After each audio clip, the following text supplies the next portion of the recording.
ပိုင်း24ရဲ့အစမှာတိုက်တန်မကိုမဖမ်းခင်ရန်နေငယ်သူမှာလီဗိုင်နဲ့အေရွန်ကင်းတော့ဌာနချုပ်မှာအာဝင်တို့ကိုစောင့်ရင်းနဲ့စကားပြောနေပါတယ်။အာဝင်ရောက်လာပြီးအာဝင်နဲ့တူမီကာဆာအာမင်နဲ့ဂျန်တို့ပါလာပြီးတိုက်တန်မကဘသူပြောအဖြစ်ကြောင့်ခံမှန်းလို့ရထားတယ်ဆိုပြီးပြောလိုက်ပါတယ်။ဒီချိန်မှာတိုက်တန်မထပ်မလို့တော့အောင်လို့တေးသေးချတာလေးဂီယူဆိုင်ရမှာဖြစ်ပြီးစစ်စင်ရေးကိုလည်း2ရက်အတွင်းမှာစတင်မှာပဲဖြစ်ပါတယ်။မြို့တော်ကိုသွားမဲ့လမ်းမှာရှိတဲ့စတိုဟတ်ဒေတာမှာစစ်စင်ရေးလုံးမှာဖြစ်ပြီးဒီအချိန်ဟာကင်းတော့တပ်ဖွဲ့ရဲ့နောက်ဆုံးခွင့်ရေးလို့ပြောရင်လည်းမမှားပါဘူး။ဒါကြောင့်တတ်မှတ်ထားတဲ့နေရာရောက်ပြီဆိုရင်Aaronကိုရောင်ပြပြီးဖမ်းခေါ်မှာဖြစ်ပြီးစစ်စင်ရေးကြာရှုံးသွားရင်လူသားမျိုးနွယ်တစ်ခုလုံးပျောက်ကွယ်သွားရတဲ့ဖြစ်နိုင်တာမို့လို့ဒီအစီအစဉ်ကိုအောင်မြင်ဖို့အတွက်ငါတို့မှရှိတာအကုန်လုံးဆွန့်လွတ်ရမယ်ဆိုရင်တော့ဆွန့်လွတ်ပြရမယ်လို့အာဝင်ကပြောလာပါတယ်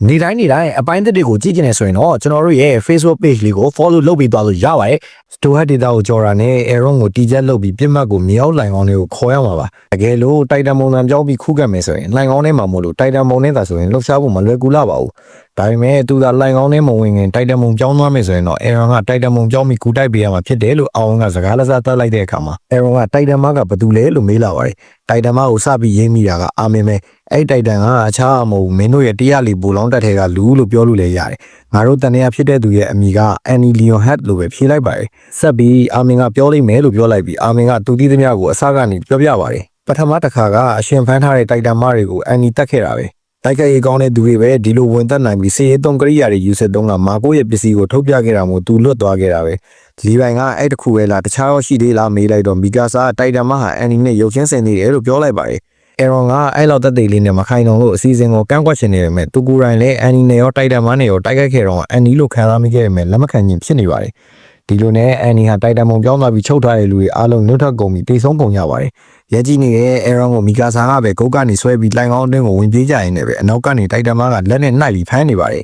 မစ်ရှင်အောင်မြင်တဲ့အခါမှာအရန်စီဇန်နေနဲ့ကြိုတင်စီဇန်ထားတဲ့အတိုင်းပဲ Aaron တိုက်တန်ပုံပြောင်းမှုတပ်ဖွဲ့3နဲ့ပူးပေါင်းပြီးလိုင်ကောင်းတွေကအရင်ဆုံးထွက်ရမှာဖြစ်ပါတယ်အတင်းဆောင်တိုင်းနေတဲ့တပ်ဖွဲ့3ကတပ်သားတွေဟာတိုက်တန်မရဲ့ခြေထောက်အောက်မှာချိန်မကုန်ပြီးထောက်ပေါက်တွေပိတ်ကုန်ကြပါတယ်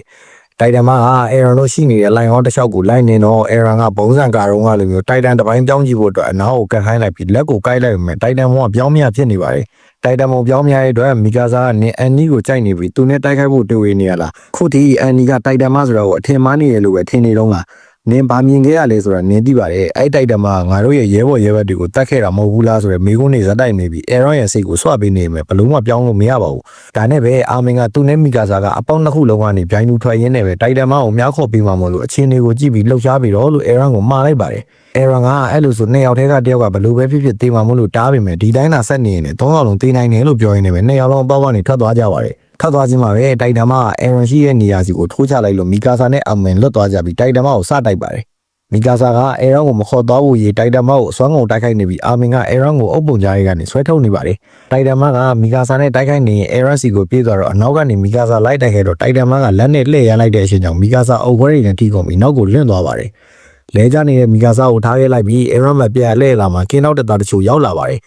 Aaron ကိုတဲတဲ့ level မှာတော့တုံဝင်ရဲတစ်ဖွဲ့ကဘုံမူးနိုင်ကပောက်ကွဲတန်ကြားတာကြောင့်မလို့တပ်သားတစ်လေးတွေကိုတွားကြည့်ခိုင်းလိုက်ပြီးအာဝင်ကမင်းတပ်သားတွေအားလုံးကိုနေရာရွှေ့ခိုင်းလိုက်တော့တိုက်တန်တစ်ကောင်ပေါ်လာတယ်လို့ငါတို့ခံမှန်းမိရလို့ပြောလိုက်ပါတယ်စီနာတိုင်းထဲမှာဘယ်တိုက်တန်ကရှိရမှာလဲလို့ပြောနေတော့မှာပဲလဲဘော်ကနေ Aaron ရောင်ဆောင်ထားတဲ့ဂျန်ကဆင်းလာတော့တပ်သားလေးကတားရမယ်တန်မူးအာဝင်စီကိုပြေးသွားပြီးသူ့ပါသွားခြင်းကြောင့်ခွင်တောင်းလာပါတယ်ချင်းနေအားလုံးကိုနားမလည်နိုင်သေးတဲ့နိုင်ကအာဝင်ကိုပါတားနေတော့လီပိုင်ကမင်းအုံနောက်ကမင်းမုတ်စိတ်လောက်တောင်မကြီးလာဘူးလားဆိုပြီးအသက်လူကြီးဝင်ကောင်းလိုက်ပါတယ်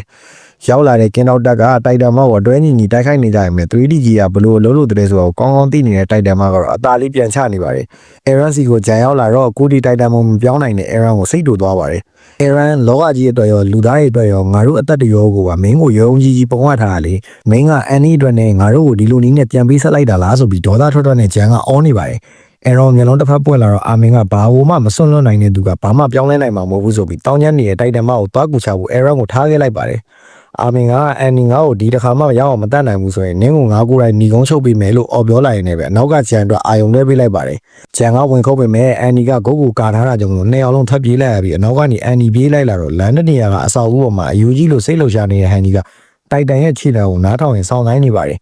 အန်နီလည်းဒုတိယတစ်ကြိမ်အငိုက်ထပ်မိသွားပြီးအဖမ်းခံလိုက်ရပါတယ်တိုက်တန်မလဲကြသွားတော့ဟန်နီကတိုက်တန်မအနာကတ်သွားလိုက်ပြီးဒီနေရာမှာဆိုရင်တိုက်တန်နေရောက်လာပြီးတစားကြီးဖြစ်အောင်လုပ်ပေးမှာမဟုတ်တယ်လို့ငါကိုယ်တိုင်ကပဲတစားကြီးဖြစ်အောင်လုပ်ပေးမယ်လို့ပြောနေတော့မှတိုက်တန်မကလုံလို့ရသေးတဲ့ခြေထောက်နဲ့ရမ်းလိုက်တော့ချုပ်ထားရပြီးကုန်ပြီးကြိုးတန်းလန်းနဲ့ထပြီးတော့အနောက်ကလိုက်ပြီးတိုက်ခိုက်ရပြန်ပါတယ် Aaron ကအုပ်ပုံကြားကနေအာမင်တို့ပြောရတယ်ကိုပြန်ကြားအောင်နေပြီးအရင်ကဖြစ်ပျက်ခဲ့တာကိုတွေးရင်းနဲ့ပဲ အန်နီရဲ့ဖြစ်တည်မှုကိုလက်ခံသွားနိုင်ကတိုက်တန်မုံပြောင်းပြီးတော့မှအန်နီစီကိုပြေးလာပြီးအန်နီကိုထိုးချလိုက်ရင်းနဲ့ပဲစီဇန်1ရဲ့အပိုင်း24ရာတော့ဒီမှာပဲပြီးဆုံးသွားပါတယ်